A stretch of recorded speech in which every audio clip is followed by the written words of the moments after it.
அனுதின பரலோக மன்னா ஜனவரி 24.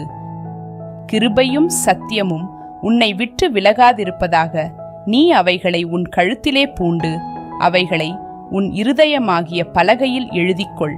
நீதிமொழிகள் 3ஆம் அதிகாரம் 3ஆம் வசனம். அன்பின் பிரமாணத்தில் நீதி முதல் ஸ்தானம் வகித்தாலும் அது அதன் முடிவு அல்ல. அன்பின் மூலமாகவே நாம் இரக்கத்தையும் மன்னிப்பையும் அதிகமாக காண்பிக்க முடியும். கிருபை அல்லது இரக்கத்தின் மூலமாகவே நாம் தெய்வீக அன்பை வெளிப்படுத்த முடியும்.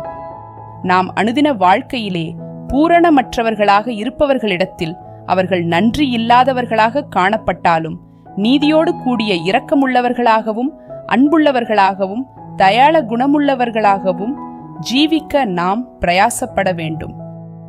இதன் மூலமாகவே நாம் தேவனுடைய பிள்ளைகள் என்று விளங்க முடியும். மீண்டும் இந்நாளுக்குரிய வசனம். கிருபையும் சத்தியமும் உன்னை விட்டு விலகாதிருப்பதாக, நீ அவைகளை உன் கழுத்திலே பூண்டு அவைகளை உன் இருதயமாகிய பலகையில் எழுதிக்கொள். நீதிமொழிகள் 3ஆம் அதிகாரம் 3ஆம் வசனம்.